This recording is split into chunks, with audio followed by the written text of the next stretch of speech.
అందరికీ నమస్కారం. IYR talks మొదలుపెట్టి ఎఫెక్టివ్గా పోస్టింగ్స్ మొదలుపెట్టి ఒక సంవత్సర కాలం అయింది. ఈ సంవత్సర కాలంలో సబ్స్క్రైబర్స్ బేసు 3,000 నుంచి 33,000 దాకా పెరిగింది. ఐవైఆర్ టాక్స్ను ఆదరిస్తున్న మీ అందరికీ నా ధన్యవాదాలు. భవిష్యత్తులో కూడా ఇదే రకంగా ఐవైఆర్ టాక్స్ని మీరు ఆదరిస్తారని ఆశిస్తూ ఉన్నాను. Thank you. ఇది చాలా ముఖ్యమైన అంశం సార్. ఎందుకంటే మీడియా సంస్థలు, లెగసీ మీడియా, ముఖ్యంగా ఇప్పుడు సోషల్ మీడియాలో ప్రతి వ్యక్తి కూడా దీన్ని చిన్న విషయాన్ని కూడా పెద్దగా యాంప్లిఫై చేయొచ్చు. 1 నుంచి 1,00,000 మందికి, 1,00,00,000 మందికి కూడా తీసుకెళ్లే అవకాశం ఉంది. ఇది ఒక ఒపీనియనే కాకుండా డెసిషన్స్ని, భవిష్యత్తుని, సమాజం భవిష్యత్తే కాకుండా ప్రభుత్వ లక్ష్యాలని కూడా మార్చే అవకాశం ఉంది. ఇప్పుడు జరుగుతున్నది ఏమిటంటే మీకు తెలిసిందే సార్, ప్రజలకు కూడా తెలిసిందే, మన మీడియా హౌస్లు ముఖ్యంగా తెలుగు రాష్ట్రాల్లో రాజకీయ పార్టీలతో పూర్తిగా సంబంధం ఉన్నటువంటి వ్యవస్థలు. ఒక కాయిన్కి అదొక పక్క, ఇదొక పక్క. న్యూట్రల్ మీడియా అనేది లేదు. మనకి క్రెడిబుల్గా ఒక అబ్జెక్టివ్ ఫ్యాక్ట్స్ కాకుండా ఒపీనియన్స్. రెండవది 24 గంటలు న్యూస్ సైకిల్ వలన నా ఉద్దేశంలో ప్రజలకి చాలా నష్టం జరుగుతోంది అని. ఎందువలనంటే ఏవి న్యూస్ లేకపోవడం వలన ఇంత చిన్న విషయమైనా కూడా, వ్యక్తిగతమైన విషయాలు, మనం ఇంట్లో కూడా మాట్లాడుకోని విషయాలు కూడా ప్రజలందరికీ కూడా చెప్పడం జరుగుతుంది. మూడవది ఏమిటంటే సార్, వ్యవస్థని క్షీణింపజేయడానికి మనం ఆ వ్యవస్థలో ఉన్నటువంటి వ్యక్తుల మీద చెడుగా ప్రచారం చేయడం వలన సమాజంలో ఆ వ్యవస్థ మీద, వ్యక్తుల మీద కూడా కించబడ్డం వలన ఒక విధమైనటువంటి నెగటివ్ ఒపీనియన్. నేను సోషల్ మీడియాలో ఈ మధ్య చూస్తుంటే ఐఏఎస్ ఆఫీసర్ల మీద చాలా బాధాకరమైనటువంటి విషయాల గురించి ప్రజల్లో అంటే అవగాహన లేకపోవడం వల్ల, అసలు ఐఏఎస్ ఆఫీసర్సు ఏం చేస్తారు సమాజంలో, ప్రభుత్వంలో వాళ్ళ బాధ్యత ఏమిటి, వాళ్ళు చాలా ముఖ్యమైన బాధ్యత పోషిస్తున్నారు.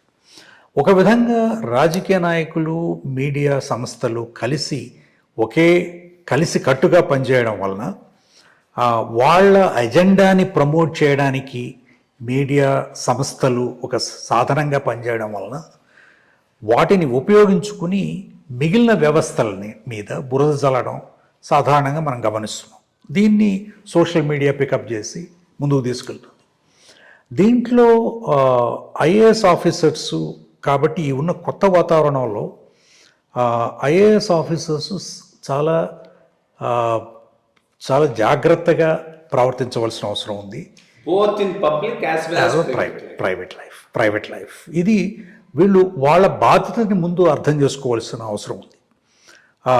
ఇప్పుడు మనం గమనిస్తున్నది ఏమిటంటే సార్, అంటే ముఖ్యంగా గత 10 సంవత్సరాల్లో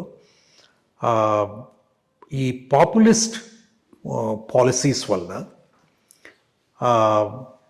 డిజిటల్ ట్రాన్స్ఫర్స్, బటన్ నొక్కడం, డబ్బులు పంచిపెట్టేయడం, అక్కడ కార్యక్రమాలు తెలుగు రాష్ట్రంలో ఏ పార్టీలో పవర్లో ఉన్నా కూడా ఇదే మనం ఎక్కువగా గమనిస్తున్నాం.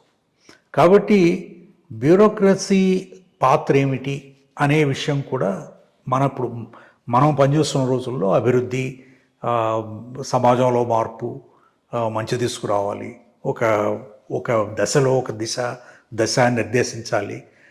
ఇప్పుడు ఒక విధంగా నాకు అనిపిస్తున్నది ఏమిటంటే ఒక పాలసీ కన్ఫ్యూషన్ కూడా అధికారుల్లో ఉంది. ఎందుకంటే ఒక క్లారిటీ, పొలిటికల్ డైరెక్షను, డెవలప్మెంటు, అసలు ఏమిటి, సమాజ భవిష్యత్ ఏమిటి, వాట్ ఈజ్ పబ్లిక్ ఇంట్రెస్ట్, ప్రజల మంచి ఏమిటి, ప్రజల సంక్షేమం ఏమిటి, రాష్ట్ర సంక్షేమం ఏమిటి అనే అంశాల మీద ఒక స్పష్టమైనటువంటి, నిర్దిష్టమైనటువంటి అవగాహన లోపిస్తోంది.